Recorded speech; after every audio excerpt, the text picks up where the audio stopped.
ஸ்டாலின் ஐயா வந்து பக்காவா அவங்களுக்கு ஃபோன் பண்ணி எல்லாமே டீட்டெயில் விசாரிச்சு அவங்களுக்கு ஒரு ஆறுதல் சொன்னாரு. இன்னும் கொஞ்சம் நேர்ல போயிருந்தா கொஞ்சம் நல்லா இருந்திருக்கும். அதுக்கு பதில் விஜய் போயிருக்காரு. பிஞ்சி குழந்தை, சின்ன பையன், ஒரு 8வது 9வது படிப்பான் போது அந்த பையன். அந்த தாய்மாமன் இல்லாத எங்க மாமா தீபாவளியானா எனக்கு ட்ரெஸ் எடுத்து கொடுப்பாருன்னு சொல்லி அவன் வழி. அஜித் குமார் மரணத்துல வந்து இவங்க இதுக்கு மேல தப்பிக்க முடியாது, இவங்க எவ்வளவு பேர் இத்தனை பேர் சூசைட் பண்ணிட்டாங்களா என்ன கர்மன்னு தெரியல. இப்ப விசாரிக்க அவங்களுடைய கேட்கும் போது அதிர்ச்சியா இருக்கு. ஹலோ, உங்கள் நண்பன் விஜய் பிளாக்கி. இப்போ வந்து பாத்தீங்கன்னா வைரல் நியூஸ் தான் போயிட்டு இருக்கு. அஜித்துடைய மரணத்தை பத்தி நம்மளுக்கு ரொம்ப வருத்தமா இருக்கு. எதை திறந்தாலும் அஜித்துடைய மரணத்தை பத்தி தான் கேள்விக்குறியா வச்சுட்டு இருக்காங்க. தலைவர்ல இருந்து எல்லா அதிகாரியில இருந்து சின்னையில இருந்து சின்ன சின்ன பசங்கள்ல இருந்து பெரியவங்கல இருந்து எல்லாருமே வந்து அஜித்துடைய மரணத்தை பத்தி கேள்விக்குறியா வச்சு பேசிட்டு இருக்காங்க. அதை பத்தி பேசவாதான் நம்ம அண்ணா வந்திருக்காங்க. என்ன பேச போறான்னு தெரியல. நானும் எதிர்ச்சதை ரொம்ப பார்த்துட்டு இருக்கேன். ஹாய்ண்ணா. என்ன இருக்கீங்க? நல்லா இருக்கும். இப்போ நம்ம யூடியூப் சேனலும் சரி நியூஸும் சரி பார்த்தாலே திறந்தாலே எது இருந்தாலும் அஜித்துடைய மரணத்தை பத்தி தான் கேள்விக்குறியா வச்சுட்டு இருக்காங்க.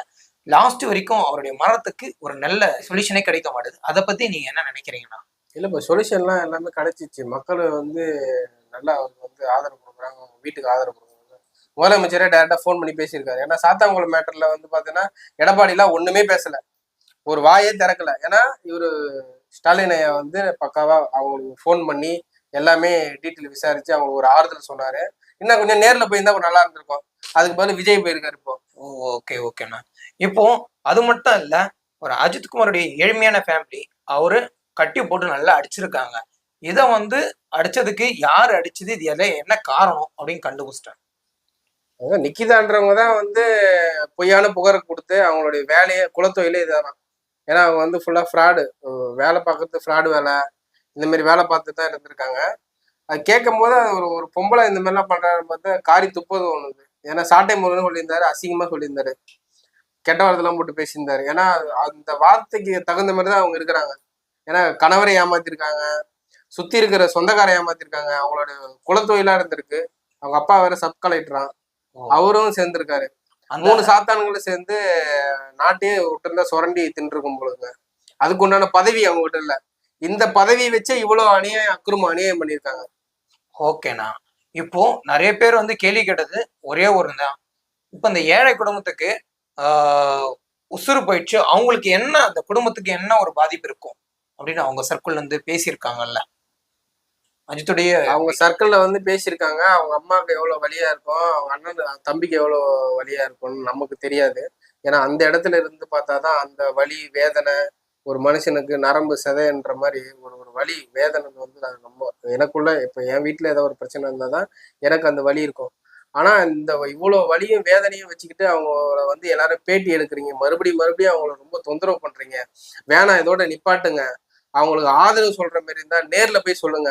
எல்லாரும் கிட்டே இந்த மாதிரி போன்லயும் போட்டோலையும் இந்த வீடியோங்கெல்லாம் வர வர வர வர அவங்களுக்கு இன்னும் அதிக வலியா இருக்கும். அந்த குழந்தைய, ஒரு பிஞ்சி குழந்தை, சின்ன பையன், ஒரு 8வது 9வது படிப்பான் போது அந்த பையன். அந்த தாய்மாமன் இல்லாத எங்க மாமா தீபாவளியானா எனக்கு ட்ரெஸ் எடுத்து கொடுப்பாருன்னு சொல்லி அவன் வலியும் வேதனையா பேசுறான். அது கேட்கும் போதே எங்களுக்கெல்லாம்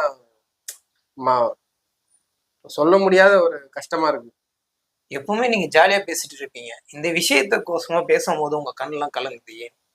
அது என்னப்பா பண்றது? ஒரு ஒரு மனிதனை வந்து அடிச்சே கொண்டிருக்காங்க ஒரு 4 போலீஸை வந்து காவல் தெய்வமா நாங்க நினைக்கிறோம். அவங்க வந்து அவங்களும் ஒரு மனுஷன் தானே, மிருகத்தனமா நடந்திருக்காங்க. அது கேட்கும் போது ரொம்ப வலியா இருக்கு, வேதனையா இருக்கு. என்ன சொல்லணும் ஒண்ணும் புரியல. நிறைய பேர் வந்து கேட்டுட்டு இருக்காங்க, நிக்கிதா வந்து பெரிய அதிகாரி என்று நீங்க சொல்றீங்க, ஓகேங்களா? அவங்க சாமியாரா இல்ல அதிகாரியில இருக்காங்களா, பதவியில இருக்காங்களா, எதுல இருக்காங்கன்னு யாருக்குமே தெரியல, குழப்பமாவே இருக்கு. அதான்பா, அவங்க அப்பா 3 சாத்தான்கள் இருந்திருக்கு. இந்த 3 சாத்தான்களுக்கும் வந்து இப்போ நீ ஒரு சொந்தக்காரனா, ஒருத்தர் வந்து ப்ரொபோசரா, அவர் வந்து ஒரு 9 லட்சம் கொடுத்து ஏமாந்துருக்காரு. அவர் அழுகுறாரு, கண்ணீர் விட்டு அழுகுறாரு. ஏன்னா இவங்களுடைய குலத்தொழில்னு சொல்லுவாங்கல்ல, அந்த மாதிரி ஒரு தொழிலாவே வாழ்ந்துட்டு இருக்காங்க. இவங்களுடைய வேலை என்னன்னா, ஒரு 4 பேரை வச்சுக்கிட்டு நல்ல விதமா பேசி ஒரு குரூப்பா சேர்ந்து இவங்களுடைய தொழிலே வந்து ஏமாத்துறதானா. அந்த மாதிரி இந்த பையன்கிட்ட வந்து மிரட்டி இருக்காங்க, இவனையே ஏமாத்த பார்த்துருக்காங்க. சரிங்களா? இதுதான் நடந்திருக்கு. அதுல வந்து அவன் நகை எடுக்கல, எங்ககிட்ட பணம் இல்லைன்னு சொல்லி மிரட்டுறதுனால, ஒருத்தர் மிரட்டும் போது என்ன நினைப்பான், அவங்ககிட்ட ஏதாச்சும் இருந்தா கொடுப்பான்ல, அதையே இவங்க அதான் இவங்க தொழிலே வந்து ஏமாத்துறது தான் ஒரு தொழிலே.